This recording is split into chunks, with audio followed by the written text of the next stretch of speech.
मगर आज स्कूल में पढ़ी हुई उस लकड़हारे की कहानी याद आ गई सर, जो अक्सर लोगों को बेवकूफ बनाने के लिए चिल्लाया करता था, शेर आया शेर आया, और सारा गांव उसकी मदद को दौड़ पड़ता था, और वह कोई शेर नहीं होता था। एक दिन सचमुच का शेर आया, उसने तो बहुत चिल्लाया कि शेर आया, मगर उसकी मदद को तब कोई नहीं आया।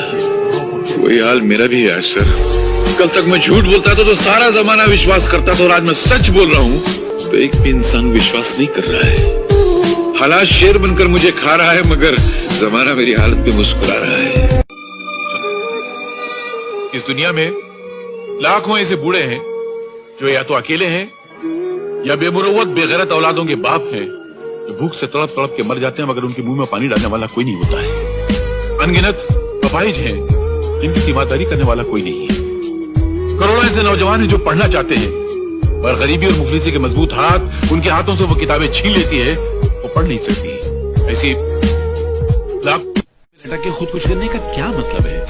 अरे जिंदगी तो खुदा की नेमत है, जो नहीं समझा उसकी जिंदगी पे लानत है। अरे मुझे देखो, ये कैसी हालत है मेरी, न पेट में रोटी है, न जेब में ढेला है, कपड़ों को देखो हर 4 इंच पे थेगला लगा हुआ है, फिर भी जी रहा हूँ। लानत है तुम्हारी जिंदगी पर। क्यों? अगर मेरा ऐसा फटा हाल होता तो मैं तो पैदा होते ही फांसी लगा लेता। तुम्हारा हाल तो इस वक्त मुझसे 1000 गुना बेहतर है। अरे साला इस संसार में कौन भिखारी नहीं है, सब भिखारी हैं। हम पेट के भूखे हैं, रोटी के पीछे भागते हैं, इसलिए रोटी की भिखारी हैं। ये साले दौलत के चाहने वाले दौलत के भूखे हैं, इसलिए दौलत के पीछे भागते हैं, दौलत के भिखारी हैं। ये कुर्सी को चाहने वाले वोटों के पीछे भागते हैं, क्योंकि ये वोटों के भिखारी हैं। अपने मन से देखो तो इस संसार में हर इंसान हर घड़ी किसी न किसी चीज के पीछे भागता रहता है। हर इंसान किसी न किसी चीज का भिखारी है। तो सब कितना है कि कोई भिखारी जिसकी तकदीर अच्छी होती है वो अच्छाई बटोर लेता है, और जिसकी तकदीर खराब होती है वो बुराई बटोर लेता है। क्या माँ, गाली तो गरम गरम दे रही हो, चावल बासी दे रही हो, ऐसा चावल चूहे नहीं खाते, तुम मेरे खिला रही हो। अरे चाचा, तू कहीं का महाराजा नहीं, भिखारी है भिखारी। तो क्या हुआ, इस संसार को चलाने के लिए राजा और भिखारी दोनों जरूरी हैं। राजा टैक्स लेता है तो भिखारी भीख लेता है। राजा महल में राज करता है तो भिखारी तुम्हारे दरवाजे पे आके फरियाद करता है।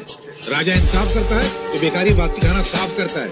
तुम्हारे दरवाजे पे आके अगर मैं भीख मांगता हूँ ना तो तुम मेरे पे एहसान नहीं करती हो, मैं एहसान करता हूँ, मालूम। एक अकेला दुख है जो चेहरे बदल बदल कर इंसान के सीने से चिमटा हुआ रहना चाहता है, मगर इंसान इतना बेवकूफ है कि उस वफादार दोस्त को ठुकरा कर बेवफा सुख की तलाश में भटकता रहता है। अरे सुख तो बेवफा तवाइफ की तरह है, जहाँ जिसके पास कल उसके पास।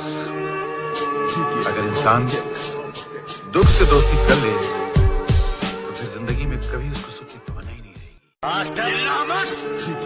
तो मोहब्बत से मीठा जरूर है, मगर मोहब्बत के फलसफे को नहीं समझा तू। बहुत ऊंचा फलसफा है, और मैं यहाँ तेरी शरारतों को रफू करने आया था, तेरी बदतमीजों को रफू नहीं कर सकता मैं जा रहा हूँ। अरे क्या, मुझे किसी की जरूरत नहीं है। अरे जब मैंने अपने दिल में रहने वालों के जाने का अफसोस नहीं किया तो घर से जाने वालों की परवाह क्या करूँगा। ये मेरा इस्तीफा है। इस्तीफा? हम जैसे महान लोग जब आपकी मामूली सी नौकरी करते ना, तो आपका हम पर नहीं बल्कि हमारा आपकी नौकरी पर एहसान होता है। आप इतनी सी तनख्वाह देते हैं, हम आपकी ऑफिस को इतनी सारी इज्जत देते हैं।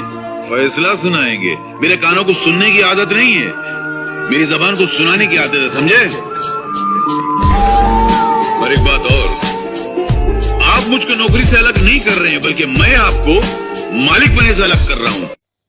इस फकीर की एक बात याद रखना, जिंदगी का अगर सही लुत्फ उठाना है ना तो मौत से खेलो। सुख में हंसते हो तो दुख में कै लगाओ, जिंदगी का अंदाज बदल जाएगा। बेटे, जिंदा है वो लोग जो मौत से टकराते हैं, मुर्दों से बदतर है वो लोग जो मौत से घबराते हैं। सुख को ठोकर मार, सुख को अपना। अरे सुख तो बेवफा है, चंद दिनों के लिए आता चला जाता है, मगर दुख तो अपना साथी है, अपने साथ रहता। ये अनाथ आश्रम सब नाम के होते हैं, असल में ये मुसीबत आश्रम होते हैं। अनाथ आश्रम में जो बेचारे बच्चे पलते हैं वो भूख प्यास गरीबी जुल्म मार सहते सहते बड़े होते हैं, और जब बाहर निकलते हैं तो आदि मुजरिम बन चुके होते हैं। साहब, मैं तो कहता हूँ रुपये में 12 आना जो मुजरिम है वो सब अनाथ आश्रम की पैदावार है। इंस्पेक्टर साहब, आप अपनी इस वर्दी को हटाकर अपने खूबसूरत से दिल से सवाल कीजिए कि ये मासूम, ये छोटा फूल सा मासूम अनाथ आश्रम में पढ़ने के लायक है क्या? हम लोगों ने हिंदुस्तान की आजादी में खून इसलिए बहाया था कि भारत का भविष्य का बोझ उठाने वाले छोटे से मासूम कांधे अनाथ आश्रम में पलकर बड़ा होंगे? कसूर तुम्हारा नहीं है बेटे, मेरा है। मैंने कांटों को इज्जत की वाला कोई नहीं है। करोड़ों ऐसे नौजवान हैं जो पढ़ना चाहते हैं, पर गरीबी और मुफलिसी के मजबूत हाथ उनके हाथों से वो किताबें छीन लेती है, वो पढ़ नहीं सकती। ऐसी